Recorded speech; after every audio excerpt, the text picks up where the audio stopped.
I literally have to spell this out. There's so much dishonesty regarding me and this channel. So many lies and misrepresentations about my claims. My claims are simplistic and honest and can be tested and verified by all. And there lies the problem.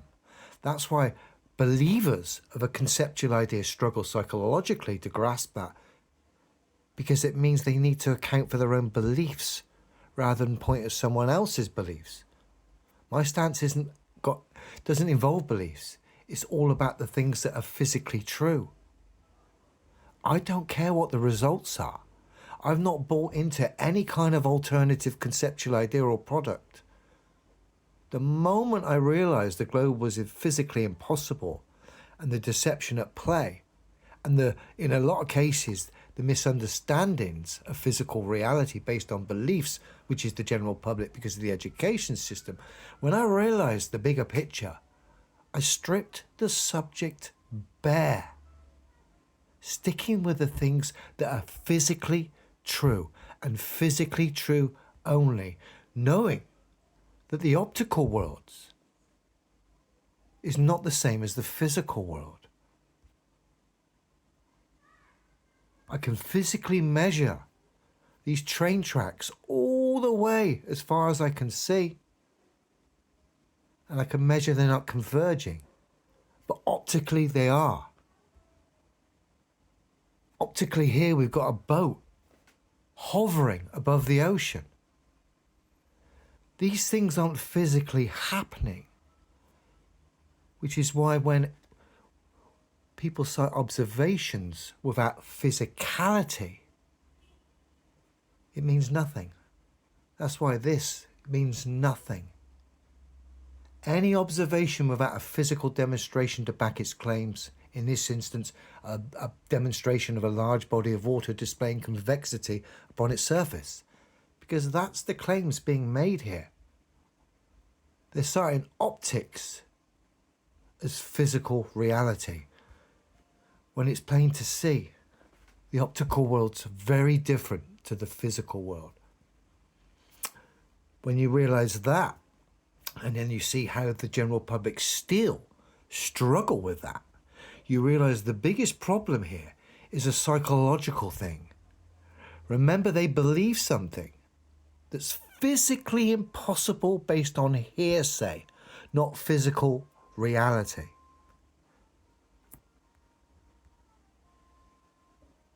There's no physical demonstrations, none at all, that would suggest tower cranes and giant pendulums could entertain the multiple different speed vectors like the globe Earth theory suggests. All you're going to get is a load of desperate gobbledygook spewed at you and no physical demonstration whatsoever. The only thing that's been cited to me was a cartoon animation by a character called Simon Dan, which is just laughable. These people are an embarrassment to humanity right now. All they want to focus on is conceptual strawman alternatives to attack rather than to address the physicality issue that goes with the globe, the fact it cannot be demonstrated in any shape or form in the sense that it's backing the claims. For example, a measurement of a large standing body of water displaying convexity upon its surface.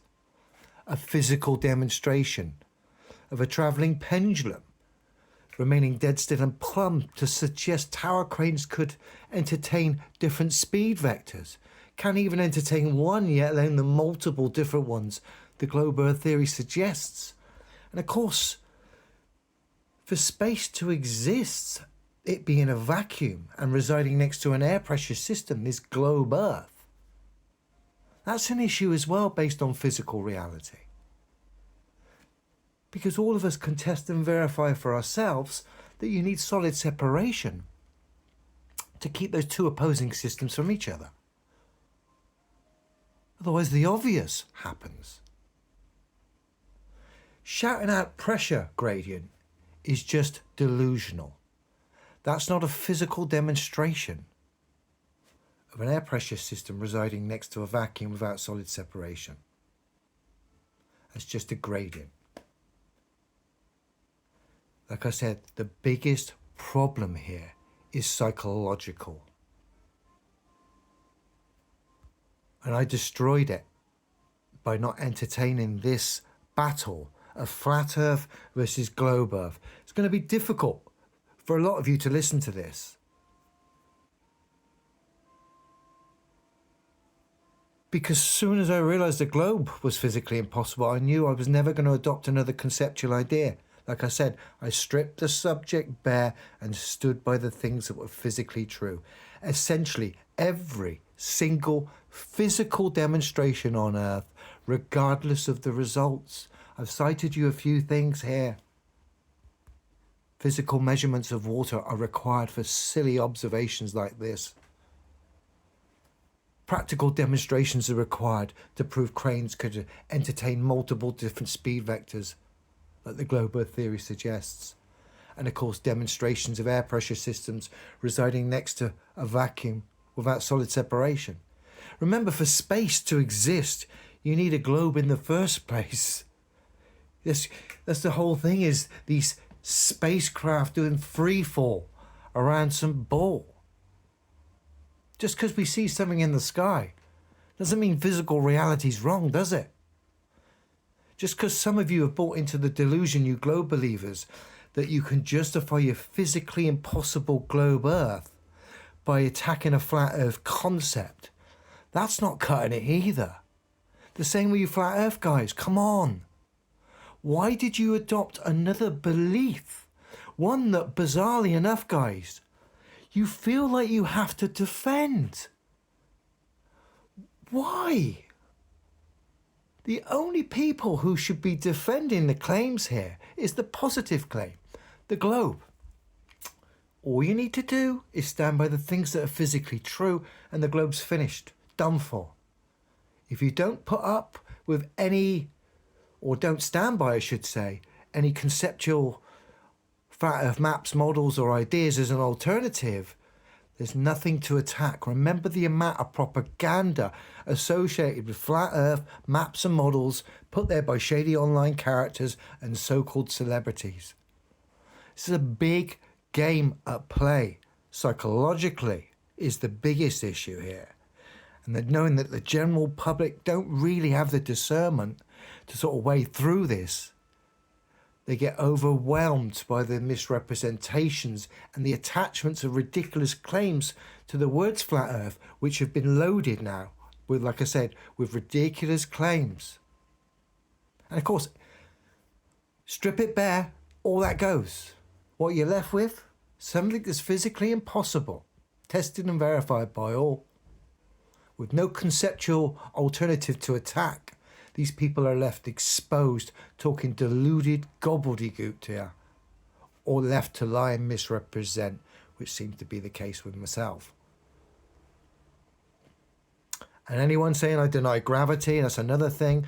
No, what's termed gravity, I deny the heliocentric stories attached to the way reality presents itself to us, and that's named gravity. I do not deny that.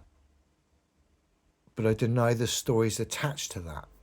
So again, gravity, whatever's at play there, I'm not even going to get involved in that argument, but whatever is at play there proves the globe's impossible anyway. It's not man enough, again, to make the things that are supposedly true in our reality relative to a globe. Because gravity can be overcome by a gentle breeze. A tower crane's block swings in the breeze, meaning that gravity couldn't be holding a tower crane upside down on the other side of the Earth. If the Earth was a ball, if gravity can be overcome by a gentle breeze, it's just not man enough. Again, these aren't my opinions about things. These are the things that are physically true. I saw Simon Dan do a video the other day. I just couldn't watch it. I asked for a physical demonstration. He rose up for the challenge. Didn't cite a physical demonstration, even though I stand by every physical demonstration, and said I don't understand physics. And remember, he cited a cartoon animation as a physical demonstration. That's how insane this is. Some people call him a shill, this and that. No, he's just a representation of the general public who does not understand the mechanisms of his own mind, just acts on pure beliefs, and because of that and the psychology, these people to someone like myself just look insane. They just look insane. They have to lie, misrepresent, dance all over the place. When the biggest problem here, guys, is the fact this thing on our screen that's taught day in, day out at schools, this thing is physically impossible. I challenge anyone to refute that with a physical demonstration. You're not gonna. And that's the problem.